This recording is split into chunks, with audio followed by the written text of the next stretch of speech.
we are talking with Debra Patterson from Bankers Trust, and we're going to be talking about rehabber and remodeling loans. Because this house is over 100 years old, and obviously people have taken very good care of it and put some money into it. So if you're hoping to do something similar, we need to find out how we can help you finance that. So Debra, tell us a little bit about the rehabbers and remodeling loan. Well, the rehab loan is a unique loan program that Bankers Trust has. It can help people to purchase a home and they have ideas of how they would like to remodel it. It needs some work or it just needs some updating, and they don't have the cash to do that.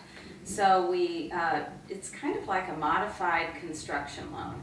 We do the loan specific to as if the improvements were already done. We get an appraisal based on those improvements.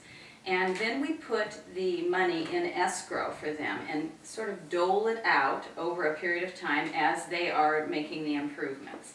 And then once that's all depleted, all that money is depleted and the project is finished, then the intention is to refinance it out on the secondary market because it's a short-term loan. That's great. So what is the time period that you're usually allotted to complete your project? You know, we don't have a specific time period. Within a year to 2 years, I would guess, would be the max that we would look at. But, you know, each project has its own merits, so you have to look at it differently. If anyone has ever tried to do any remodeling, whether it's just finishing your basement or adding improvements, this is a very unusual product and a great one. I think it's going to be a great resource for the community. When you talk about the appraisals, are those all done locally with local people? Yes, Bankers Trust has an entire stable of appraisers that are all certified with us, and by law we're not allowed to specify specific appraisers because we don't want any impropriety. So what we do is just round robin them. We have, I don't even know how many we have quite a few that are certified, and we just go through the gambit of all of them. They're all wonderful and they're local. Great. Do the appraisers have to be certified in a specific expertise for like the older homes like this? Not really. There are some appraisers that have some specific expertise when it comes to rural properties, but no, to the best of my knowledge, there wouldn't be. They just need to be able to see the plans and specs for what you plan to do, and base their appraisal off of that. So when I saw you walk in initially, you were commenting on the cupboards and how they've done really well to match the era. Do you guys have expertise in this kind of the older houses, or is that just something that you like to do? No, no, we don't. This house is amazing, I will say that. But no, I just appreciate it myself. But no, we're just into lending, so it's not our thing. But we get to enjoy these beautiful homes. You let the homeowners be. Absolutely, absolutely. And you know, I suppose you never know how someone wants to finish a home. You can move into an older home in this beautiful neighborhood and want it to be all contemporary, which might not be everybody's taste, but it's up to the homeowner. We're just lending the money. So do you take into account, does the work need to be done by a professional, or can people do it themselves? When they do it themselves, that's called sweat equity, and we'll struggle just a little bit with that because we need the project to be completed properly. That's what we're lending the money on, and that's what the appraiser is appraising it upon. So it's preferential to have people that are experienced in those areas. Now, that's not to say that a homeowner that may have experience, maybe he's a tile guy or, whatever. So, that would be a case-by-case basis. But our assumption is that professionals would be performing the work. And then do you guys require the same things that you might require with a construction loan, such as lien waivers and insurance from subcontractors and things like that? Yes, it's just like a modified construction loan. So it's a professional, let's get it done, how you want, bring the house to the status that you like. Well, that's a great product. I think so too. It's fairly unique in the area. There's not a lot of financial institutions that offer it. Bankers Trust does pride itself in some unique products. So if I buy this house, beautiful house in the Ingersoll area, not necessarily this one because it's pretty much complete, but another one, and I came to you, would I need to close on my first loan and then start a rehab loan, or can you do it all at once? No, we would do it all at once. We would close on the loan if you're purchasing it, and it would be, the loan amount would be as if the improvements had been made. That is so awesome. No, it's a pretty simple process for the people that are purchasing it, is, and it obviously gives them the money they need to move forward.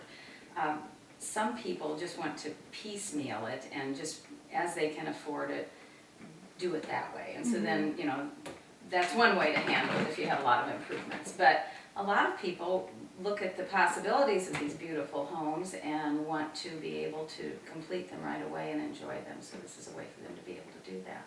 And just a reminder, this isn't just for older homes, but you could do it to finish a basement or make an addition on a resale or even a new construction home or something. Correct. So when someone comes in and they want to do, so the first step would probably be to contact you. Yes. And say, I'm interested in this loan. Then what do they need to do next?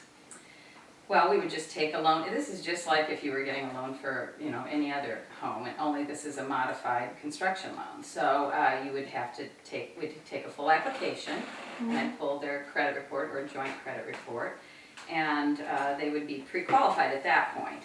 That's my preference, is to have people get pre-qualified. Most real estate agents would say it would be their preference too. Then there's nobody that finds themselves disappointed with what they can afford. So based on the information they give me and the credit report that I pulled, and they're pre-qualified for a certain amount. Then they make an offer on the home, and once we have a signed offer, then we move forward with the rehab loan. Okay, so they don't need to go to a contractor first or get the bids Well, first. I may have skipped that step. Yes, they should have, they can't just off the top of their head say, I think I'm going to need $50,000 more for this. Or, I think my cupboards are going to cost $6,000. They can't do that. They need to go and do their homework and due diligence and find out exactly what those things, not exactly, but approximately what those things are going to cost based on a professional opinion. And then that's what we base our loan amounts on. Okay. Do you have people get like 2 or 3 estimates for the project? We don't require that, Uh-huh. but I assume that some people do, just to make sure that they're getting the best contractor and the best deal Sure. out there. So I would do that if I Absolutely. were doing it. Yeah, that seems wise. But Yeah. we don't require it as a Okay. financial institution. We trust in the homeowner's judgment that they're willing to pay whatever that particular professional has offered them. Are there any people that would not be a good candidate for this loan? Or type of situation, I guess? Or Not that anybody I can really? think of, because if they are qualified for the loan amount, then Good to go. certainly, they're good to go, yeah.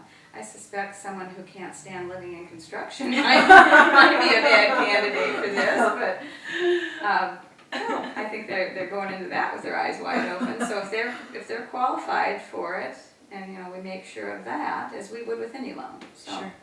yeah, I don't think anybody would be a bad idea. So if we got past the loan qualification, is there any tips that you would have for people of mistakes that they made along the way that they should think of going into this?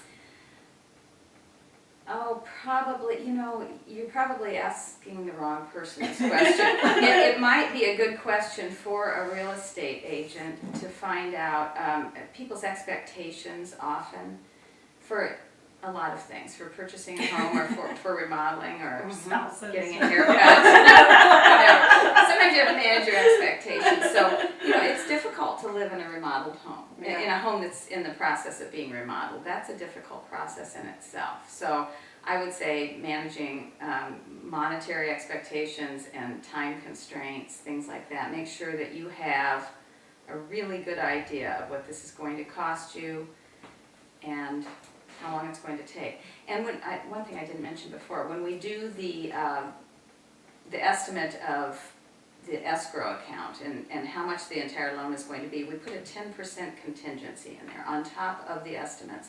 And that's for any overages. Anybody that's built a home knows that sometimes you change your mind. Right. Sometimes, we're getting into this and I really want a higher quality of cabinetry, whatever.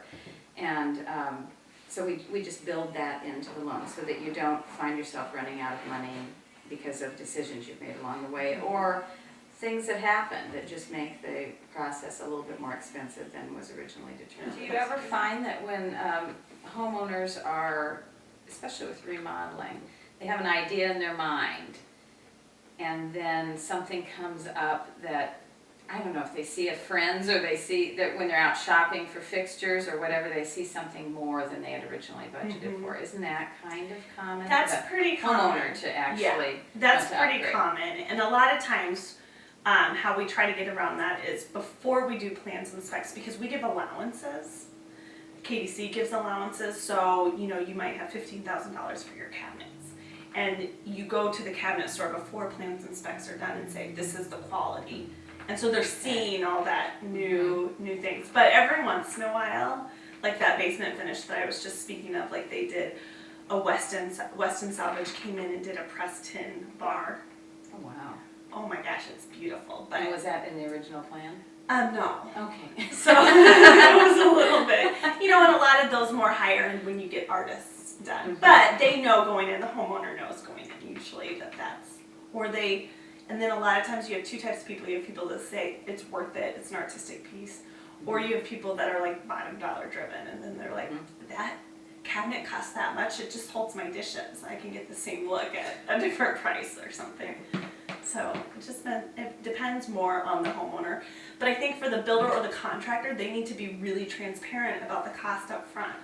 And the allowance situation allows you to do that, And as a lender, you can't imagine how helpful that is. Yeah. Because we want the homeowner to be happy, we want the builder or the remodeler to feel comfortable, and we want it all to work out at the end. Yeah. We don't want to disappoint anyone and have them find out that they're short in the end or that they haven't budgeted for what they actually wanted to do. So that transparency on your end is so important to not only the homeowner and the home buyer, but the lender as well. I mean, we're all on the same team.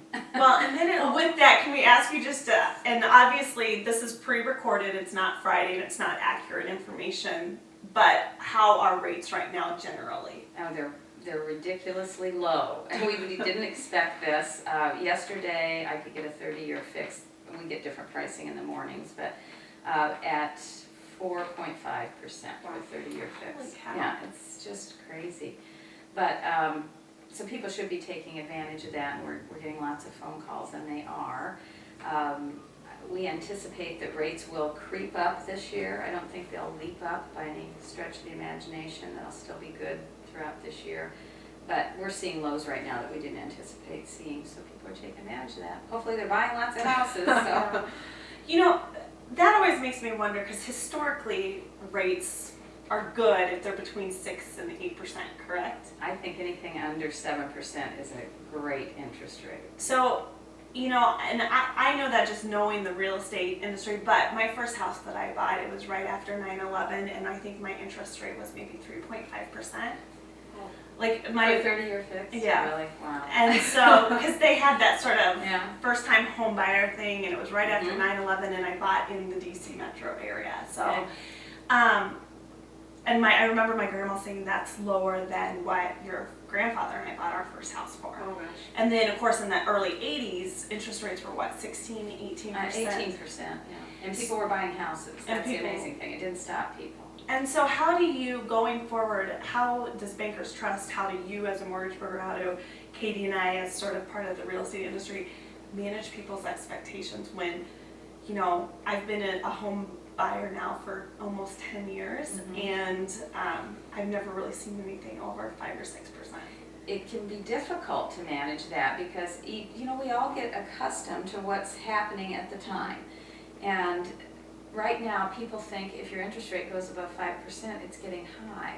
Well, that's not true. And if it were to sustain itself for a while between 5 and 6%, then people would leap to that next thought. Now, if it's over 6%, it'll be high. So it's just a perception.